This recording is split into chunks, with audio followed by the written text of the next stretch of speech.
ఇక తెలంగాణలో మూడోసారి బీఆర్ఎస్ ప్రభుత్వం రాబోతుందని బీఆర్ఎస్ ఎమ్మెల్సీ పోచంపల్లి శ్రీనివాసరెడ్డి అన్నారు. ప్రవేశపెట్టిన పథకాలు ప్రజలకు అందుబాటులో ఉన్నాయని అన్నారు. ప్రజలంతా బీఆర్ఎస్ వైపే చూస్తున్నారని అన్నారు. మళ్లీ కేసీఆర్ను ముఖ్యమంత్రిగా చూడాలని తెలంగాణ ప్రజలు కోరుకుంటున్నారంటున్న ఎమ్మెల్సీ పోచంపల్లి శ్రీనివాసరెడ్డితో మా ఉమ్మడి వరంగల్ జిల్లా ప్రతినిధి స్వామి ఫేస్ టు ఫేస్. తెలంగాణ రాష్ట్రంలో అసెంబ్లీ ఎన్నికలు సమయం వేస్తున్న వేళ మొత్తానికైతే కారే గెలవాలి సారే రావాలని చెప్పి కూడా ప్రచారం ఉమ్మడి వరంగల్ జిల్లాలో కూడా బీఆర్ఎస్ ప్రచారం అయితే జోరుగా సాగుతుందని చెప్పుకోవచ్చు. ఇప్పటికైతే ములుగు జిల్లా సంబంధించి ఎమ్మెల్సీ పోచంపల్లి శ్రీనివాసరావు అయితే శ్రీనివాసరెడ్డి మొత్తం ఇన్ఛార్జిగా వేరుస్తున్న పరిస్థితి అయితే కనబడుతుంది. బడే నాగజ్యోతి అభ్యర్థిగా కొనసాగుతున్న పరిస్థితి అయితే కనబడుతుంది. మొత్తానికైతే శ్రీనివాసరెడ్డి ఆధ్వర్యంలో కూడా ఏ విధంగా ప్రచారం కొనసాగుతుంది, ప్రజల ఆదరణ ఎట్లా ఉందని తెలుసుకునే ప్రయత్నం చేద్దాం. సార్ నమస్తే సార్. మొత్తానికైతే ములుగు జిల్లాలో మీ నేతృత్వంలో కూడా ప్రచారం జోరుగా సాగుతుందని చెప్పుకోవచ్చు. ప్రజల ఆదరణ ఎలా ఉంది సార్? మీరే చూస్తున్నారు, నాగజ్యోతి గారు ఎక్కడికి వెళ్తే అక్కడ కూడా ఆ గ్రామంలో ఉన్న ప్రజలందరూ కూడా స్వచ్ఛందంగా వచ్చి ఆమెకి బోనాలతో బతుకమ్మలతో దీవెనలు ఇస్తూ ఖచ్చితంగా ఆమెకు మద్దతుగా నిలుస్తున్నారు. బ్రహ్మాండంగా కేసీఆర్ గారు తీసుకొచ్చిన సంక్షేమ పథకాలు ప్రజలందరికీ అందినాయి కాబట్టి మరోసారి కేసీఆర్ గారిని గెలిపించుకోవాలి, మరోసారి కేసీఆర్ ముఖ్యమంత్రి చేసుకునే ఉద్దేశంతో బడగ నాగజ్యోతి గారికి మద్దతు ఇస్తూ ఈసారి ములుగులో ఖచ్చితంగా గులాబీ జెండా ఎగరేయాలనే ఉద్దేశంతో ప్రజలందరూ కూడా మాకు మద్దతు ఇస్తున్నారు. భారీ వర్షాల నేపథ్యంలోని ములుగు జిల్లా కూడా నీలమట్టం అయిపోయిందని చెప్పుకోవచ్చు. అంటే ముంపు ప్రాంతంలో మేడారం కావచ్చు, ఏటునగరం మండలంలో కూడా కొన్ని గ్రామాలు కొట్టుకుపోయిన పరిస్థితి కనబడుతుంది. బీఆర్ఎస్ నేతలు అప్పుడు మొత్తం స్పందించలేదు, కానీ ఇప్పుడు ఓట్ల కొరకు అయితే మంత్రులు కానీ ఎమ్మెల్సీలు కానీ మొత్తానికైతే తిరుగుతున్న పరిస్థితి కనబడుతుంది. ఆ బీఆర్ఎస్ నమ్మలేదని చెప్పి కూడా ప్రతిపక్షాలు అయితే ఆరోపిస్తుంది. మీరు దానికి ఏం సమాధానం చెప్తారు? భారీ వర్షాలు వచ్చినప్పుడు కేసీఆర్ గారే స్వయంగా ఏటూరు నగరం ప్రాంతంలోకి వచ్చి తిరిగి అక్కడ ఏమేమి కావాలనో ప్రజలతోటి అందరిని కూర్చొని వాళ్ళకి సహాయ సహకారాలు చేసింది మా సత్యవతి రాథోడ్ మంత్రి గారు ఆధ్వర్యంలో. అప్పుడు అన్నీ కూడా ఏర్పాటు చేయడం జరిగింది. మేమందరం కూడా కేసీఆర్ వెంబడి వచ్చేసి అప్పుడు పాల్గొన్న విషయం మీ అందరికీ తెలుసు. కేసీఆర్ గారే స్వయంగా ముఖ్యమంత్రి గారే ఈ ప్రాంతంలోకి ముప్పు ప్రాంతాలకు వచ్చి తిరిగిన విషయం మీ అందరికీ తెలుసు. మేము తిరిగాం తప్ప ప్రతిపక్ష నాయకులు ఎప్పుడు తిరగలేదు. వాళ్ళు కెమెరాల ముందు మాట్లాడతారే తప్ప ప్రజల మధ్యలో ఎప్పుడు ఉండరు. ఓకే సార్, మొత్తానికి ములుగు జిల్లా వ్యాప్తంగా అంటే ఇద్దరు కూడా ఆదివాసీ ముద్దు బిడ్డలు కూడా అతి చిన్న వయసులో కూడా మొత్తం అధిష్టానం ఎమ్మెల్యే అభ్యర్థిగా టికెట్ కేటాయించింది. మీ ఆధ్వర్యంలో కూడా ఆదివాసీ గ్రామాలు తిరుగుతున్న నేపథ్యం అయితే కనపడుతుంది. ములుగు జిల్లా ప్రజలకు మీరు ఏం చెప్పదలుచుకున్నారు? ములుగు జిల్లా ప్రజలకు ఒకటే విజ్ఞప్తి ఏంటంటే, ఒకసారి ఆమెకు అవకాశం ఇచ్చారు.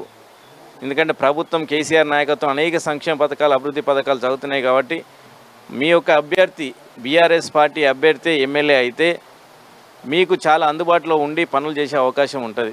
ప్రభుత్వం ఒకటి ఉండి ఎమ్మెల్యే ఇంకోరు ఉంటే ప్రజలందరికీ కూడా కష్టాలలో పడాల్సి వస్తుంది. ఎందుకంటే కేసీఆర్కి ఇక్కడ కేసీఆర్ బలపరిచిన అభ్యర్థి అప్పుడు ఓడిపోయినా కూడా ఆ రోజు బహిరంగ సభలో ఏవైతే మాట ఇచ్చారో ములుగు జిల్లా చేస్తానని మాట ఇచ్చారు, ములుగు జిల్లా చేయడం జరిగింది. ఏటూరు నగరం రెవెన్యూ డివిజన్ చేస్తాను, ఏటూరు రెవెన్యూ డివిజన్ చేయడం జరిగింది. 300 పడకల హాస్పిటల్ తీసుకొచ్చాము, మెడికల్ కాలేజ్ తీసుకొచ్చాము, బ్రహ్మాండంగా జిల్లా చేశాము. జిల్లాకు కావాల్సిన కలెక్టరేట్ ఆఫీస్ వచ్చింది, ఎస్పీ ఆఫీస్ వచ్చింది. ఇవన్నీ ఇంత మారుమూల ప్రాంతంలో అయిన ములుగుకి మా ఎమ్మెల్యే లేకున్నా కూడా అభివృద్ధి చేసినాం. అదే మీ ఎమ్మెల్యే ఉంటే ఇంకా మరింత సంక్షేమ పథకాలు కానీ అభివృద్ధి కానీ మీ కాలనీలో కానీ మీ వాడల్లో కానీ మీకు సీసీ రోడ్లు డ్రైనేజీలు అన్నీ కూడా వచ్చే అవకాశం ఉంటుంది. మీకు కష్టమో సుఖమో వస్తే మీ ఎమ్మెల్యే ఉంటే మా బడగ నాగజ్యోతి గారిని ఎమ్మెల్యే కనుక బీఆర్ఎస్ పార్టీ చేసుకుంటే ఏది ఉన్నా స్వయంగా కేసీఆర్తో మాట్లాడి ఇక్కడ ఉన్న సమస్యలన్నీ కూడా పోడు భూమి సమస్యలే కావచ్చు, నాన్ ట్రైబల్ ఇష్యూస్ కావచ్చు, అందరు కూడా ట్రైబల్ నాన్ ట్రైబల్ ఇక్కడ ఉన్న ప్రాంత ప్రజలందరి కూడా ప్రజల అభిప్రాయాలను సార్ దగ్గర కేసీఆర్ దగ్గర దృష్టికి తీసుకెళ్ళి సాల్వ్ చేసుకునే అవకాశం ఉంటుంది. కాబట్టి ప్రజలందరూ కూడా మీరు ఆలోచించాలి. విఘ్నులు ఎవరికి ఓటేస్తే లాభం జరుగుతుంది, ఎవరు పని మనుషులు, ఎవరు కెమెరాల మనుషులు, కెమెరాల ముందు మాట్లాడతారు. కానీ మీరు ప్రజలు మీ అందరికీ 5 ఏళ్లలో ఉంది, మీ దృష్టిలో ఉంది కాబట్టి మీకు ఎవరైతే ప్రతి కుటుంబంలో సంక్షేమ పథకం వచ్చింది, ప్రతి కుటుంబంలో ఏదో ఒక పథకం వచ్చి మీరు లబ్ధి పొందారు.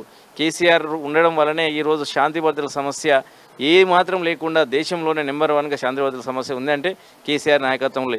కానీ కేసీఆర్ గారు ఒక్కసారి లేరనుకుంటే ఏ విధంగా ఉంటుందో మీకు ఉమ్మడి ఆంధ్రప్రదేశ్ ఉన్నప్పుడు, కాంగ్రెస్ ప్రభుత్వం ఉన్నప్పుడు దోపిడీలు, దారుణాలు, బాంబులు వేసుకోవడాలు, శాంతి భద్రత సమస్య ఏ విధంగా ఉండే, కర్ఫ్యూలు ఎలా ఉండే అనేది మీ అందరు కూడా తెలుసు. కాబట్టి ఇంత మంచి వాతావరణాన్ని చెడగొట్టుకోకుండా మరొకసారి కేసీఆర్ని గెలిపించుకోవాలని ములుగు ప్రజలకు విజ్ఞప్తి చేస్తుంది. ఓకే సార్, ఇప్పుడు తెలంగాణ రాష్ట్రంలో కూడా ఇప్పుడు ప్రస్తుతానికైతే బడే నాగజ్యోతి ములుగు జిల్లాలో తిరుగుతున్న నేపథ్యం అయితే కనబడుతుంది. ప్రస్తుతానికి బడే నాగజ్యోతి ఎన్ని ఓట్ల మెజార్టీతో గెలవబోతున్నారు? మీరు రాజకీయంగా మీరు విశ్లేషకంగా ఉన్నారు కాబట్టి, మీరు వెంట ఉన్నారు కాబట్టి, మీరు చూస్తున్నారు కాబట్టి, నాగజ్యోతి గారికి ఎన్ని ఓట్లు రాబోతున్నాయి? 36,000 మెజార్టీతో గెలవబోతుంది. Okay, thank you sir. మొత్తానికి చూసుకుంటే బడ నాగజ్యోతి ములుగు జిల్లాలో గెలిపిస్తాం కారు గుర్తును మొత్తానికైతే గులాబీ జెండాను కూడా ములుగు జిల్లాలో ఎగరేస్తామని చెప్తున్న పరిస్థితి కనబడుతుంది. మొత్తానికైతే ఇన్ఛార్జిగా ఆ ఎమ్మెల్సీ పోచన శ్రీనివాసరెడ్డి కూడా మొత్తానికంటే ఇక్కడ మొత్తం మంచి చెడులు అంటే నాగజ్యోతికి ఎదుర్కొంటే సమస్యలు కూడా పరిష్కరించుకుంటా ఇప్పటి వరకు అభ్యర్థులను ఎన్నిక అయినప్పటి నుంచి ఇప్పటి వరకు కూడా ఆదివాసీ గూడాలలో తిరుగుతూ కూడా కష్టసుఖాలలో పాల్పంచుకున్న శ్రీనివాసరెడ్డి అయితే మొత్తం తెలుపుతున్న పరిస్థితి కనబడుతుంది. ఇప్పటికే బడే నాగజ్యోతిని మాత్రం 36,000 మెజార్టీ పై చిలుకుతో కూడా గెలిపిస్తూ తీరుతామని చెప్పి కూడా అంటున్న పరిస్థితి కనబడుతుంది. ఇది మొత్తానికైతే ములుగు జిల్లా బడే నాగజ్యోతి పరిస్థితి. కెమెరా పర్సన్ బాలుతో స్వామి, అమ్మా న్యూస్, వరంగల్.